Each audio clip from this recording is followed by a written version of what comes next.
নিউজিল্যান্ডের দ্বিতীয় সারি দলের সাথে তো বাংলাদেশ ওডিআই সিরিজ জয় করেছে, তাই না?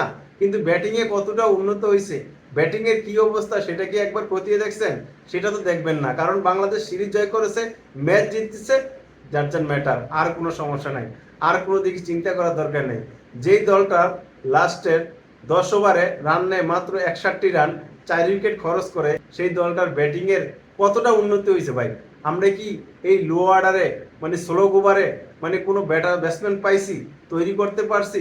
আর না, তৈরি করতে পারি নাই। আমরা সিরিজ জয় করতে পেরেছি, আমরা নিউজিল্যান্ডের দ্বিতীয় সারি দলের সাথে জয়লাভ করছি।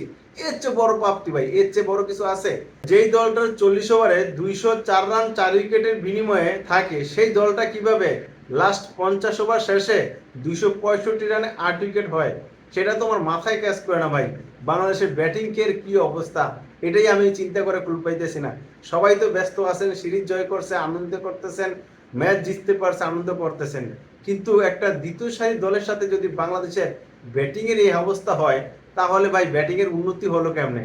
আর এই দলটা নিয়ে সামনে আপনার যে টুর্নামেন্ট হবে, সেখানে আপনি কি আশা করতে পারেন?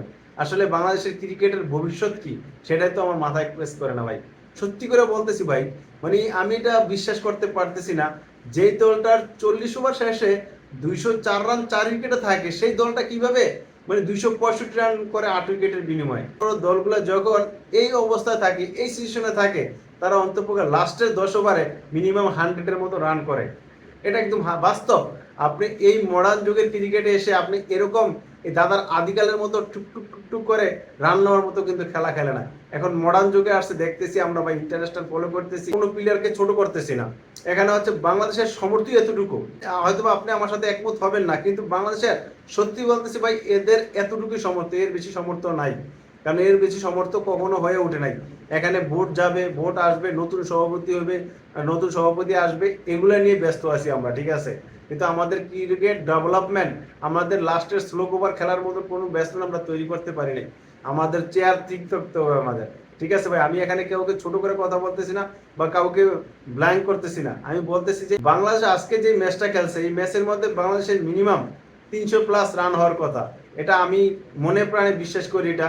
কারণ যেই সিচুয়েশনে বাংলাদেশ ছিল, হয়তো অনেকে বলবেন যে বাংলাদেশ তো 33 রানে 3 উইকেট হারিয়ে ফেলছে, তো বাংলাদেশ যেই দলটা প্রথম 33 রানে 3 উইকেট হারিয়ে ফেলে, সেই দলটা কিভাবে 300+ রান করবে? 40 ওভারে চিন্তা করেন, 40 ওভারে 4 উইকেটের বিনিময়ে 204 রান থাকে, তাহলে সেই দলটা কি আপনি ব্যাকফুটে থাকে কিভাবে? সেই দলটা তো ব্যাকফুটে নাই, সেটা তো ফ্রন্ট ফুটে আছে। মানে ফ্রন্ট ফুটে থেকে তারা একটু লিড করবে।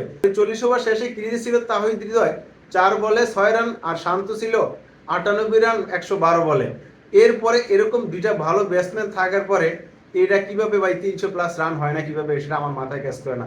তারপরে শান্ত যখন সেঞ্চুরি করলো, আউট হয়ে গেল, তারপরে আমাদের ক্রিজে আসে আমাদের অধিনায়ক মিরাজ, মিরাজ ভাই আসছে। এই দুজন আমাদের তাহিদ এবং মিরাজ, এই দুজনে একটা মোটামুটি পার্টনারশিপ করে। শান্ত আউট হওয়ার পরে আমাদের দল ক্যাপ্টেন মিরাজ মাঠে নামে, তারপর তাহিদ নিয়ে সে একটা ছোট্ট পার্টনারশিপ করে। সে 18 বলে 22 রান করে আউট হওয়ার পর আমাদের তাহিদ কিন্তু এক প্রান্ত ঠিকই ধরে রাখে, মানে টেস্ট ম্যাচ খেলতে শুরু করে দিয়েছিল। ওয়ানডে খেলার দূরে কথা, টেস্ট খেলতেছে সে। লাস্টে দেখলাম 29 বলে মানে 33 রান নিয়েছে। মানে লাস্টের এই 60 বলের মধ্যে 25 বল খেলে সে 27 রান নিয়েছে।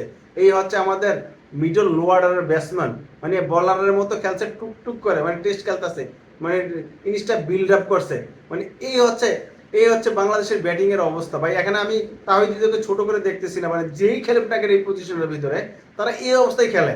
আমাদের জাকির হোসেনকে দেখছি আমরা, তাকির হোসেনকে দেখছি, এই পজিশনটায় যারাই খেলে না এরকম টুকটুক করে খেলে। একমাত্র মাহমুদুল্লাহ যখন এই দলে ছিল, এই পজিশনটা ওই ব্যাটসম্যানটাই শুধু একটু ভালো খেলতে পারতো এবং কি রান এনে দিতে পারতো, দলের একটা শক্ত বুঝিয়ে দিতে পারতো একমাত্র মাহমুদুল্লাহ। মাহমুদুল্লাহ যখন চলে গেছে, তখন এই দলটার এরকম একটা বেহাল দশাই হয়ে গেছে। হয়তো বা বলতে পারেন যে ভাই ঠিক আছে, খারাপ খেলে নাই তো, জিতছে তো, এটাই এতটুকু বলতে পারেন যে জিতছে। তো চিন্তা করে দেখেন, এই দলটা লাস্টে 60 বলে 61 রান নিয়েছে মাত্র, আবার হাতে 2টা উইকেটও ছিল। অনেকে বলতে পারেন ভাই এই সিরিজে তো আমাদের অনেক প্রাপ্তি, আমাদের 2 বোলার 5 উইকেট করে পাইছে, আমাদের এক ব্যাটসম্যান সেঞ্চুরি করছে। হ্যাঁ ভাই, এই সেঞ্চুরি যে করছে, রান তো 300+ করতে পারে নাই, তাহলে লাভ হইল কি? এই সেঞ্চুরি কোনো কাজ হয়েছে? এই সেঞ্চুরি কোনো বাত আছে? কোনো কাম আছে, একটা দ্বিতীয় সারির দলের সাথে আপনি রান নিতে পারতেছেন না, 300+ করতে পারতেছেন না। তা আপনি বিশ্বকাপে গিয়ে বড় বড় টুর্নামেন্টে গিয়ে আপনি ভালো খেলবেন, ভালো রান করে ফিট ফাইটিং করবেন। আমাদের ক্যাপ্টেন বলল সংবাদ সম্মেলনে যে এত তাপমাত্রার মধ্যে ব্যাটসম্যানরা খেলছে, আর ভাই বাইরের রাষ্ট্রের বড় বড় প্লেয়াররা এই তাপমাত্রা হচ্ছে বেশি তাপমাত্রায় খেলে, তারপরে তারা ভালো পারফরমেন্স করে। যখন তারা 50 করে তখন সেটা সেঞ্চুরিতে কনভার্ট করে, আর যখন তারা সেঞ্চুরি করে সেটা এখন 150-170 নিয়ে ঠেকায়।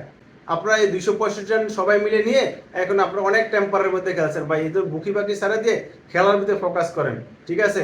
প্রেস কনফারেন্সে আপনি অনেক কথা বলছেন শুনছি, এগুলো নিয়ে আলোচনা করতে চাই না। তবে আমি তাহিদুরের কাছে ক্ষমা চাইতেছি ভাই, আপনাকে ব্লাম দেওয়ার কথা আমি বলতেছি না কিছু, হয়তো আপনি চেষ্টা করছেন কিন্তু পারেন নাই। কিন্তু এই পজিশনে যেই খেলুক না কেন সেই কিন্তু এই ধরনের খেলাই খেলতেছে ভাই, খুব কষ্টেতে আজকে এই কথাগুলো বললাম।